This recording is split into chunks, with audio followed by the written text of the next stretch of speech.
So Butler with 40 points and one or fewer turnovers for the third time this postseason. He joins Kobe Bryant as the only players to do that 3 times in a single postseason since turnovers were first tracked 45 years ago. Bryant did it in 2009. Lakers won the title, and Bryant won Finals MVP that year. Game 7 in Miami, Sunday, 8:30 Eastern on ESPN.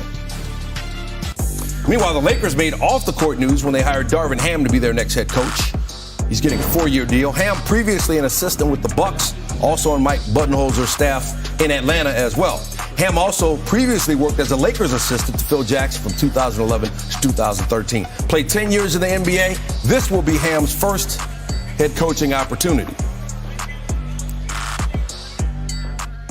Adrian Wojnarowski broke the story and joins us here on SportsCenter. So, Woj, they had Kenny Atkinson and Terry Stotts among the finalists. They both had head coaching experience. Ham doesn't.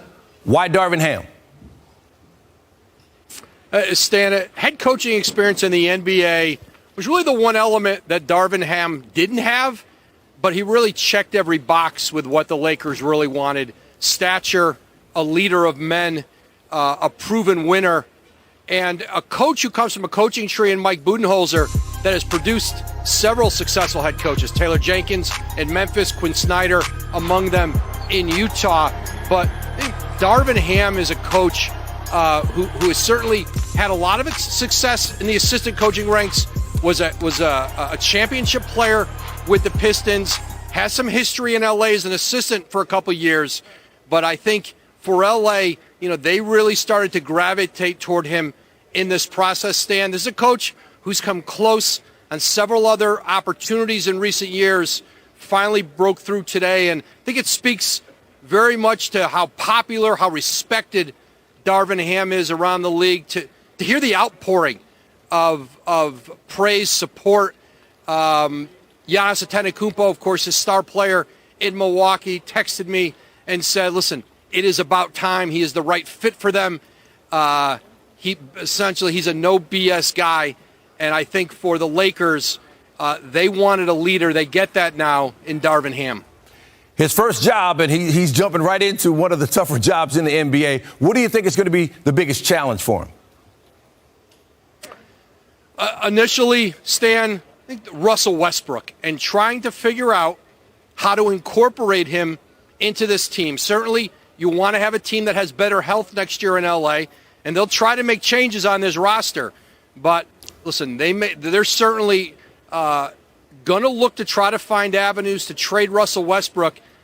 It may not be able to happen. $47 million owed him this year. They're coming into this. A lot of the interview process was around how can you get the best out of Westbrook. And I think his leadership, and I know one thing that was important to the Lakers, he has coached superstar players.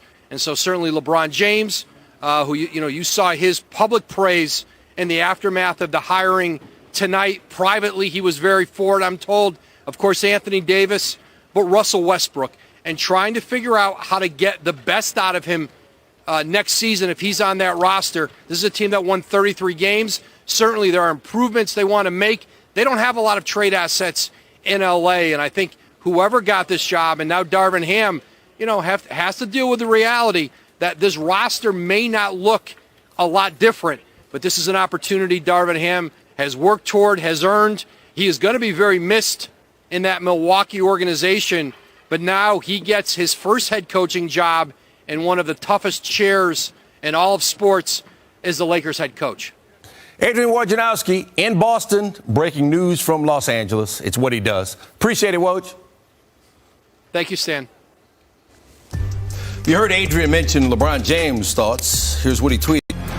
All right, Celtics, Lakers, sure, why not? A little news from Los Angeles. More than 6 weeks after dismissing Frank Vogel, they've hired a new head coach. Bucks assistant Darvin Ham, first-time head coach, gets a 4-year deal to take over the sidelines in Los Angeles. Lakers, remarkably enough, finished 16 under 500 after they began the season as favorites to win the West.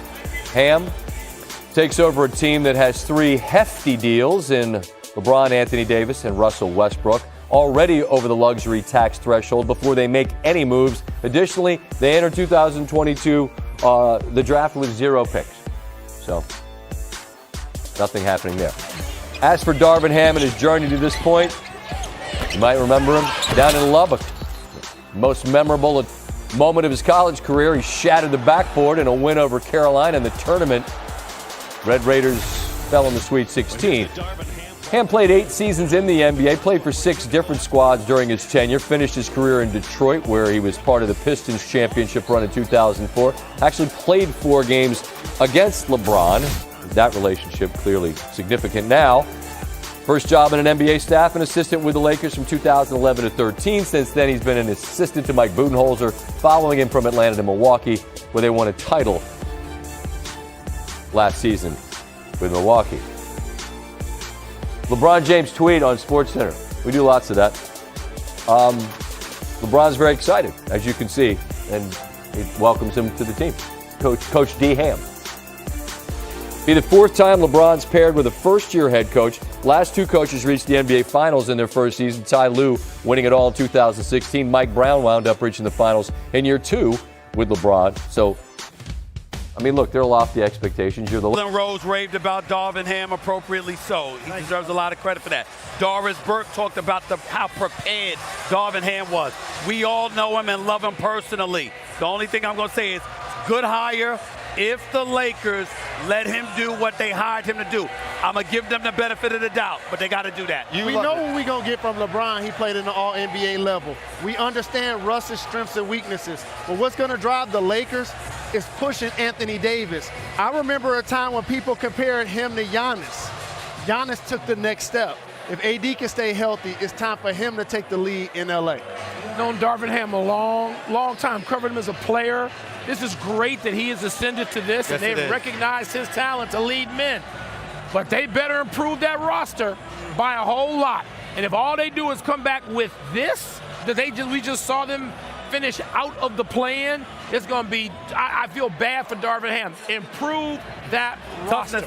Toughness will not be an issue with a Darvin Ham team.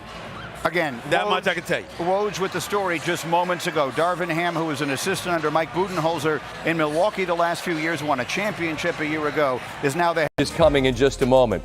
Meanwhile, the Heat force a Game 7 in the Eastern Conference. That's Sunday night. Jimmy Butler in Games 3, 4, and 5, averaging 9 points a game.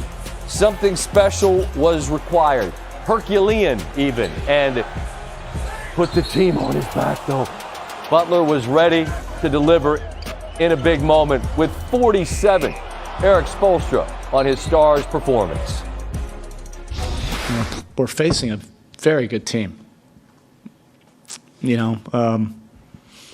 So our guys just embrace that kind of challenge and the competition that we're faced with, and then their defense, is so strong that sometimes you just need your great player, to make plays. It wasn't a matter of schematics or things like that. Jimmy just brought his competitive will tonight, and it was a will that would not let us lose. Stephen A. Smith joins us once again from Boston. And Stephen A., if we were right all the time in our business, you and I'd go to Vegas and we get the penthouse and we just bet on games and win them all, right? But if you're going to be wrong, at least you got to see a performance like we saw from Butler tonight, and this series goes back to Miami Game 7. I just wonder, you've seen a lot of great performances. Frame for me how you feel Butler performed on this stage. Well, I'm sitting here shell-shocked. I was absolutely stunned at the spectacular performance that Jimmy Butler had, not because I thought he wasn't capable of it if healthy. Like I told you, last game, watching these guys over the last 2 games, it felt like an infirmary. Kyle Lowry was hurt. Jimmy Butler was hurt. Strus was hurt.